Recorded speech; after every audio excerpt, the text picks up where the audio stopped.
We wish you a video 9. We wish you a video 9. Hope everyone is having a lovely holiday. I am trying to make time to be a hermit. Some people enjoy going all crazy, going ham, going out, doing all of the things. But for me, I'm like, leave me alone with my box of delivery food, okay? No, I do like seeing people. The reason for this video is because the user named Someone Else's Else asked me to recommend some Christmas horror. As I go through these films, I'm not going to go into any deep dives of a review or anything. I just want to go down the list and kind of like keep it straight to the point about these films and not give away too much information. Even though this isn't technically a PhD related topic, it's PhD adjacent because I am researching children's horror. Speaking of, before I go into this list of some recommended Christmas horror, I do have to plug my article that I wrote for Bloody Disgusting last year. I wrote about children's Christmas horror. The list that I'm gonna go into has a mix of children's horror and adult horror, but if you want a list mainly for the family, I will link it in the description below, and I hope you read it and enjoy it. So I know it's not Christmas anymore, but who says that you can't watch Christmas horror outside of the holidays?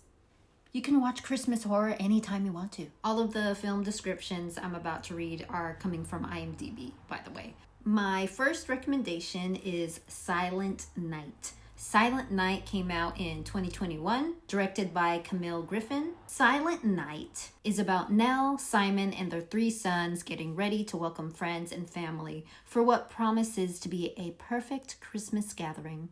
Perfect except for one thing. Everyone's gonna die. It features a fantastic cast, by the way. Keira Knightley, Matthew Good, who's from A Discovery of Witches, Annabelle Wallis, who is in the beloved Malignant movie, Lily Rose Depp, Roman Griffin Davis, who was in Jojo Rabbit. I was pleasantly surprised by Silent Night. Not enough people talk about it every year. Obviously, great performances and a story that, without giving too much away, it kind of goes someplace that I didn't expect it to go. Christmas horror number 2 is Carnage for Christmas, directed by Alice Mayo McKay, that released 2024 this year. Lola, a true crime podcaster, returns home for Christmas only to face a vengeful ghost reenacting the murders of a historical killer. With her community at risk, she must confront the town's buried secrets to stop the slaughter. Alice is an Australian filmmaker and is actually a part of my research that I do for uni. Alice directed her first feature at 16, but it was conceived at 15, so extremely talented. If you like a little bit of camp in your Christmas horror, this is the one to go to. And like Alice's previous films, she continues the theme of mixing in the genre of horror with real life horror. So there's a very small-minded transphobic town and the uselessness of the police and whatnot. So it's streaming on Shudder, so you should give it a watch. Next up, we got Advent Calendar, a French-Belgian horror directed by Patrick Ridgemont. Ava is a paraplegic. On her birthday, her friend Sophie gives her a strange advent calendar. It's not the traditional treats you find when you open each drawer, but quirky gifts that are scary and get bloodier. I found this one a lot of fun.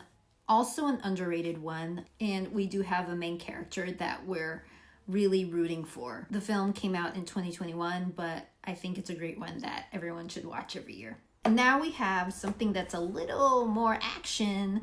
Violent Night 2022, directed by Tommy Vergela. When an elite team of mercenaries breaks into a family compound on Christmas Eve, a disgruntled Santa Claus must take them out to save both the hostages and his holiday. This film is a blast. It has David Harbour from Stranger Things. He's fantastic in it. I was so surprised by this film when I first saw it because I'm not like a huge action film person. I do like action movies, but I'm kind of picky with them. So The concept of just Santa kicking ass is just hilarious to me, and I think anyone would have a fun time with this. Now, if you like Christmas horror anthologies, we have All the Creatures Were Stirring, 2018 film directed by David Ian McKendry and Rebecca McKendry. When an awkward date on Christmas Eve leads a couple into a strange theater, they're treated to a bizarre and frightening collection of Christmas stories, featuring a wide ensemble of characters doing their best to avoid the horror of the holidays. From boring Christmas parties and last-minute shopping to vengeful stalkers and immortal demons, there's plenty out there to fear this holiday season. Side note, I don't know if you see steam coming out of my mouth because I'm seeing it from here. It's because it's so cold in the flat right now, but we try to save money, so that's why I'm wearing this super warm hoodie. Thumper, by the way. Anyway, this is a great one. Again, like I say, if you like anthology Christmas horror, and Constance Wu is in it. The director, Dr. Rebecca McKendry, by the way, she is a doctor in horror. Everyone should know her. She's brilliant. And she directed this film while she was pregnant. Sleigh bells. It's an anthology, and we love anthologies. And now we got Black Christmas. It's been credited as the very first ever slasher. Came out in 1974, directed by Bob Clark, who actually directed A Christmas Story. I think that's incredible, like doing a family Christmas film and then doing a dark Christmas horror film. The synopsis is, during their Christmas break, a group of sorority girls are stalked by a stranger. There have been remakes since, but if you haven't seen any of them, I would obviously recommend to watch this one. The ending's still so very creepy. And now for some family Christmas horror. I know it's oversaid, but Nightmare Before Christmas, 1993, directed by Henry Selick. I feel like it's one of the perfect films that we have. I loved it as a kid. I love it as an adult. Amazing music. The story is about Jack Skellington, king of Halloween Town, who discovers Christmas Town, but his attempts to bring Christmas to his home causes confusion. If you can see this in the cinema, go ahead. They show it every year if you live in a relatively populated town.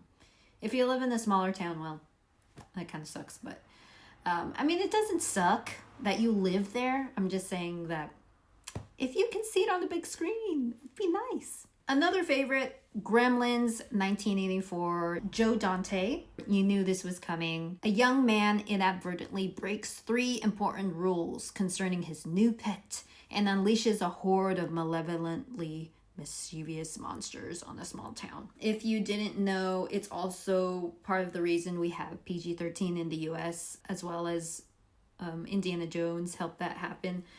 So this is a very significant film in history, period. I think it's a great film to introduce to children if you're trying to get them into horror. It's like, you watch some children's horror films and they kind of play it safe and they're like, it's so pleasant at the end.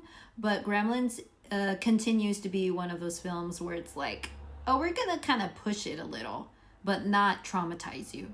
So recommend it. Yes, Gremlins. And now we're gonna go opposite to children's horror and finally go with Terrifier 3. Extremely gory, a phenomenon these days. It was filmed on a budget of $2 million, but now it's made $53 million domestically. It's about Art the Clown, who is set to unleash chaos on the unsuspecting residents of Miles County as they peacefully drift off to sleep on Christmas Eve. As you know, I'm a PhD student, and I actually run the Horror Society, the club on campus. We decided to show Terrifier 3 for our December Christmas horror kind of meeting, and one of the people that attended, he just kept closing his eyes the whole time and turning around and just from the beginning of the film and was like he could not watch the gore. There was 2 other people that showed up as well who left within 5 minutes. So it's one of those films that if you can handle gore, you'll be fine. But if you're very sensitive to it, I do not recommend. Art the Clown really makes the films. David Howard Thornton is just brilliant. I have to link his audition video, like for fun. You should definitely see it. You don't need to watch Terrifier 1 to really understand Terrifier 3. Technically, you can watch Terrifier 3 as a standalone, but it will feel so much better if you watch Terrifier 2 first and then get into 3. So those were the 9 Christmas horror films I would recommend. I hope you haven't seen all of them and then you don't have anything new to watch. No, wait, actually, I have a bonus film for you. It's not Christmas horror, but I would say adjacent. My Southern Family Christmas, a Hallmark film from 2022, directed by Emily Moss Wilson. So you might be asking, why in the world, Xanthe, are you recommending a Hallmark Christmas movie? Well, because it has Bruce Campbell in it, Ash Williams from Evil Dead, and automatically you need to watch this as a horror fan. The synopsis is journalist Campbell, not Bruce, gets the chance to meet her biological father for the first time without him knowing. In the end, she must decide if she will reveal the truth, a decision that will change Christmas forever. See? Sounds kind of horror.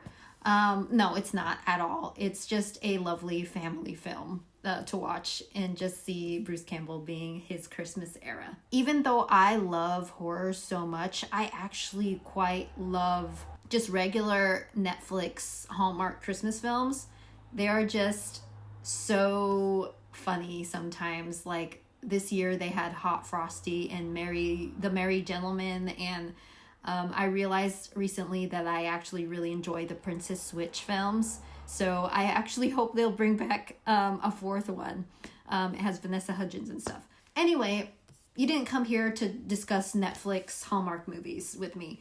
So I will leave it at that. I hope you're having a wonderful holiday. Hope you had a great Christmas, great Hanukkah, great whatever you are celebrating. I myself am ready to finish this new season of Squid Game. As I record this, it just came out and I only have 1 episode left, and I think it's amazing. You should just watch that.